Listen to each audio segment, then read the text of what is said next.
अदीप साहब का बहुत बहुत शुक्रिया कि उन्होंने ये प्रोग्राम रखा। लेकिन मैं ये बैनर पढ़ रहा था कि आईएमसीआर और APCR public meeting on protecting waqf lands. अब मुझे लगता है कि आगे आपको ये जैन टेम्पल लैंड्स भी लिखवाना पड़ेगा, उसके बाद टेम्पल लैंड्स भी लिखवाना पड़ेगा, फिर आपको गुरुद्वारा लैंड्स भी लिखवाना पड़ेगा और चर्च के लैंड्स भी लिखवाना पड़ेगा, क्योंकि इस वफ के कानून के बाद 90 साल पुराना जैन धर्म का मंदिर वहां गिरा दिया गया मुंबई के अंदर। बोध गया में लड़ाई चल रही है कि वहां पे भी कमेटीज में उनके जबरदस्ती गैर बौद्ध को उसमें शामिल किया गया है। तो ये लड़ाई यहां तक सिर्फ सीमित रहने वाली नहीं है, और मैंने पार्लियामेंट में भी कहा था और यहां पे भी इस बात को कह रहा हूं कि इसके पीछे का जो बड़ा मकसद है, क्योंकि वफ की जमीनें सब प्राइम लोकेशंस पे हैं, तो उन सारी जमीनों को कब्जा करके अपने दोस्तों को वो जमीन प्रधानमंत्री देना चाहते हैं। ये मेरा सीधा आरोप है, मैं घुमा फिरा के बात नहीं करता, एकदम सीधा आरोप है। और ये इसके पीछे का मकसद यही है, और आगे यही चर्च के साथ होगा, मंदिरों के साथ होगा। अयोध्या में अडानी को 23,000 एकड़ जमीन रक्षा विभाग की दी गई है। उसमें 2 बाबाओं का भी नाम है।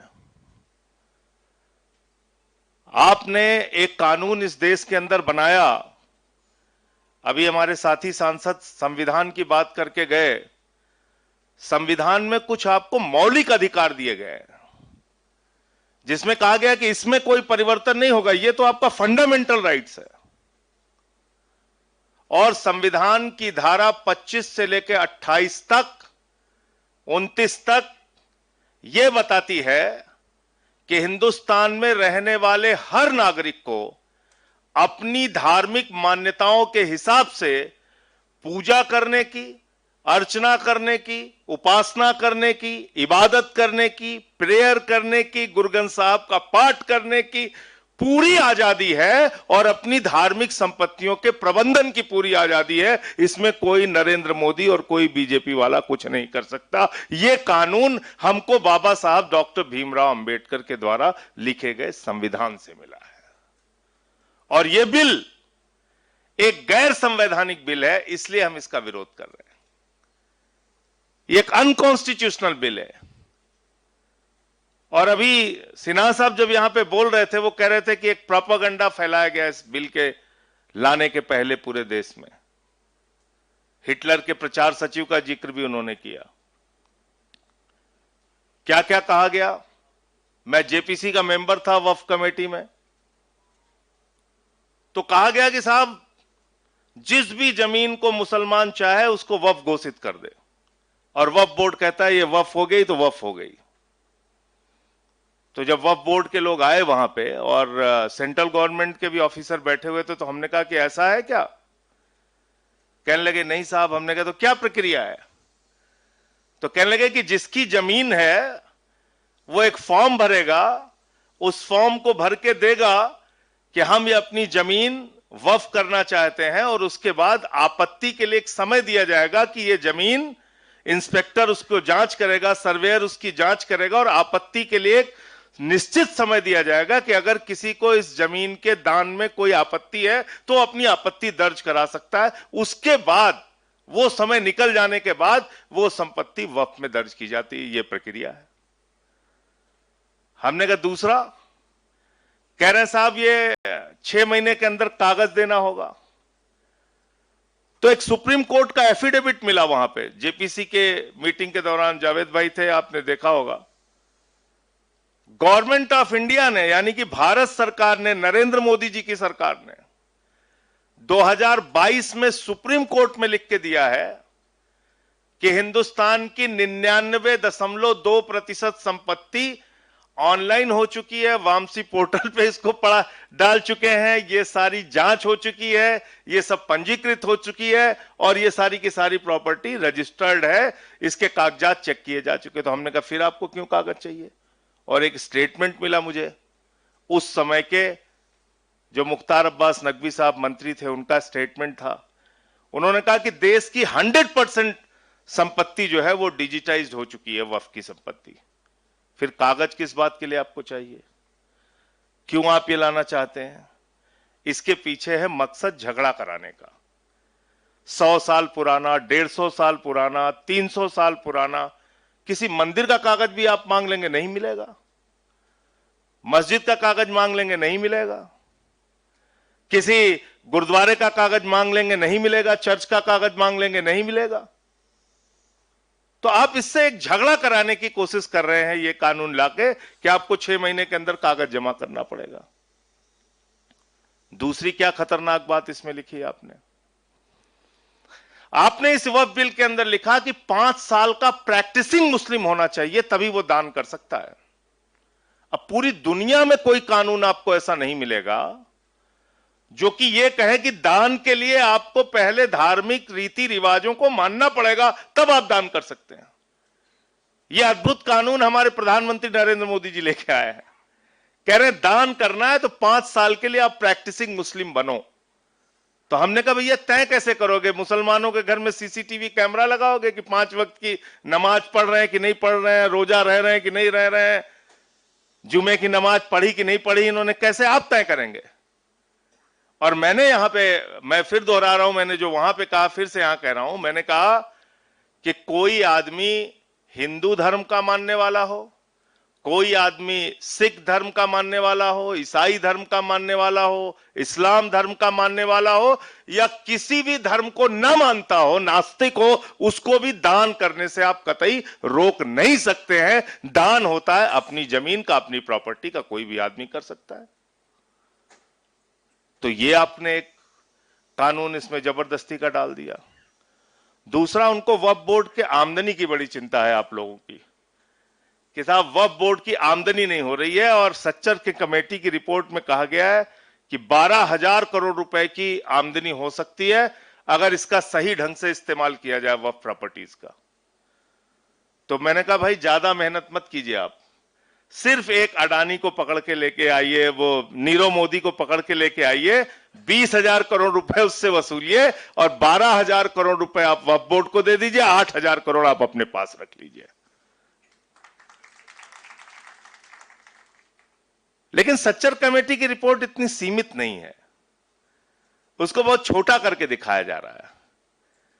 मैं चाहता हूं जो लोग वक्फ पे बात कर रहे हैं वो सच्चर कमेटी की भी रिपोर्ट पढ़ें, और उस सच्चर कमेटी की रिपोर्ट में यह भी लिखा हुआ है कि हिंदुस्तान के अलग अलग राज्यों में, चाहे वो दिल्ली हो, राजस्थान हो, उड़ीसा हो, मध्य प्रदेश हो, करीब करीब 363 ऐसी प्रॉपर्टी है, 363 ऐसी संपत्तियां हैं जहां सरकार ने वक्फ की जमीन पे कब्जा कर रखा है, जहां सरकार ने वक्फ की जमीन पे कब्जा कर रखा है। तो आप उन जमीनों को खाली कराइए, ये भी सच्चर कमेटी की रिपोर्ट में लिखा गया है। तो हमने कहा ये आप क्यों नहीं बताते? फिर कहने लगे हमें पसमादा की बड़ी चिंता है, मुस्लिम महिलाओं की बड़ी चिंता है। मैंने कहा इसमें तो कहीं रोक है ही नहीं कि मुस्लिम महिलाएं मेंबर नहीं बन सकती, वो पहले से ही है। दूसरा, पसमादा की आपको चिंता है तो एक सुझाव मैंने भी दिया।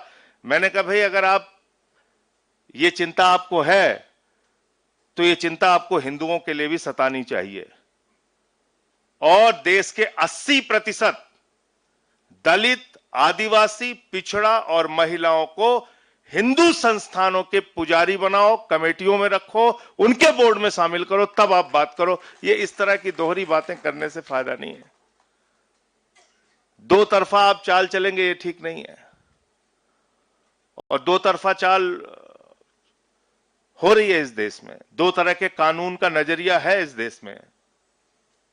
एक अली खान महमूदाबाद के मामले में है और एक विजय शाह के मामले में है। और मैं अदीब साहब से कहना चाहता हूं, आप कोई पोस्ट लिखते हैं, आप कठिन अंग्रेजी में मत लिखा कीजिए। कठिन अंग्रेजी में लिखेंगे तो मुश्किल हो जाएगी। साफ साफ हिंदी में लिखिए, उर्दू में लिखिए, उसका हो सकता है ट्रांसलेट करा लें। अंग्रेजी का तो भाटिया मैडम ने बता दिया कि हम उठा के जेल में डाल देंगे अगर कठिन अंग्रेजी लिखोगे तो ये हो रहा है। तो मैं सिर्फ ये कहना चाहता हूं कि तानाशाही से जिस तरह से इस देश को चलाने की कोशिश की जा रही है वो ठीक नहीं है। और कई बार हमारे साथी जब इस बात को कहते हैं कि 1947 में हमने ये फैसला लिया यहां रुकने का, वो सुन के मुझे बहुत दुख होता है। कृपा करके ये कहना बंद कीजिए, ये आपका मुल्क था, है और रहेगा, इसमें कोई भी ये बात करने की जरूरत नहीं। क्योंकि ये बात जब मैं सुनता हूं तो मुझे बहुत दुख होता है। मैंने अपने कई मुस्लिम साथियों से शेयर भी इस बात को किया। मैंने कहा ये क्यों कहते हो कि हमने 47 में निर्णय लिया और सोचा और समझा। रहे भाई, ये आपका मुल्क है, आपने निर्णय क्यों लिया? आपके बाप दादा, आपके पुरखे यहां पे रहे, यहां पैदा हुए आप, तो आपका मुल्क है, ये कहने की जरूरत नहीं है। ये देश सेकुलर है, इसलिए नहीं कि प्रधानमंत्री मोदी जी धमका के हमको जो चाहेंगे वो कर लेंगे, या बीजेपी जो चाहेगी वो कर लेगी, या आरएसएस जो चाहेगी वो कर लेगी। ये देश सेकुलर है और अपने मिजाज से, अपने विचारों से सेकुलर है। और इसका सबसे बड़ा उदाहरण यह है कि वक्फ बिल के खिलाफ 232 वोट पड़े, जिसमें सिर्फ 24 मुसलमान थे, बाकी सब हिंदू थे, सिख थे, ईसाई थे। 95 वोट राज्यसभा में पड़े, जिसमें मुश्किल से 5 और 6 मुसलमान रहे होंगे, बाकी सब हिंदू थे, सिख थे, ईसाई थे।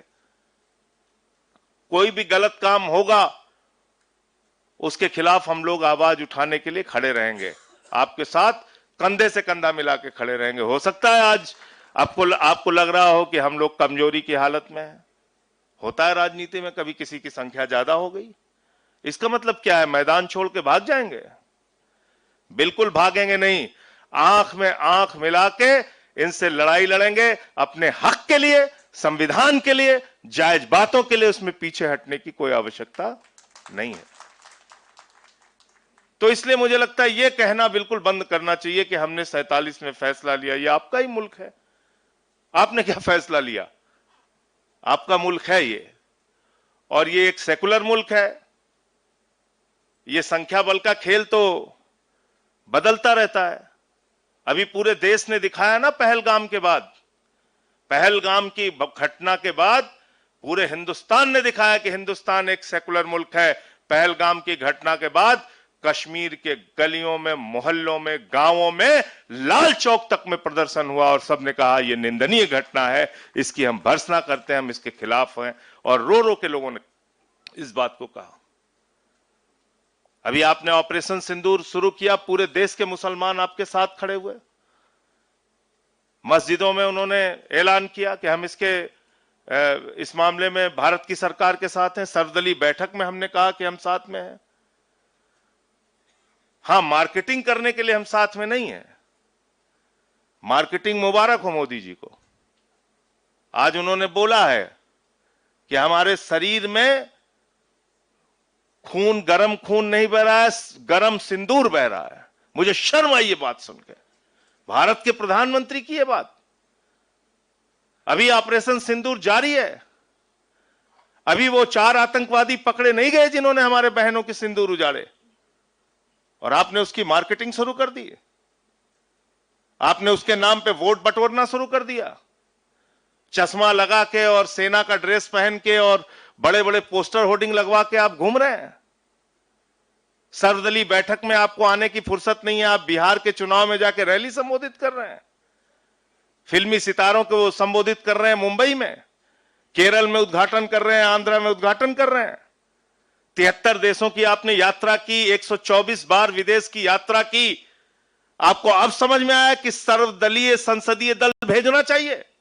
पुलवामा की घटना के बाद सर्वदलीय संसदीय दल क्यों नहीं भेजा गया? उरी की घटना के बाद क्यों नहीं भेजा गया? गलवान घाटी की घटना के बाद क्यों नहीं भेजा गया? क्योंकि तब आपको लग रहा था कि 3 बार दिन में सूट बदल के और विदेशों में जा जाके घूमेंगे और कुंभ के मेले में बिछड़े हुए भाई की तरह गले मिलते रहेंगे, तो इससे बहुत अच्छी विदेश नीति हो जाएगी। विदेश नीति इससे नहीं होती है। विदेश नीति होती है कि जब आप अपने देश के अंदर ऐसा माहौल बना के पैदा करते हैं जिससे पूरी दुनिया आपकी तरफ देखे और आपके समर्थन में खड़ी हो, तब वो उसमें आपको सफलता मिलती है। तब आपकी आवाज में दम होता है, तब आपकी आवाज में दम होता है। तो इसलिए वक्त बहुत ज्यादा हो गया। मैं सिर्फ इतना कहना चाहता हूं कि इस लड़ाई में, कानूनी लड़ाई भी इसकी चल रही है, इस लड़ाई में हम लोग पूरी तरीके से आपके साथ हैं और ये गैर संवैधानिक बिल है। मैंने जेपीसी में भी इसका विरोध किया, पार्लियामेंट के अंदर भी विरोध किया, जब भी आपने बुलाया आपके साथ आकर इसका विरोध किया। आगे भी जब आप बुलाएंगे आपके साथ खड़े होके इसका विरोध करेंगे, लोकतांत्रिक ढंग से, संवैधानिक तरीके से, और जो अपने अधिकार हैं उसको लेके आगे बढ़ेंगे। बहुत बहुत शुक्रिया कि आपने मुझे यहाँ बुलाया और अपनी बात कहने का मौका दिया। बहुत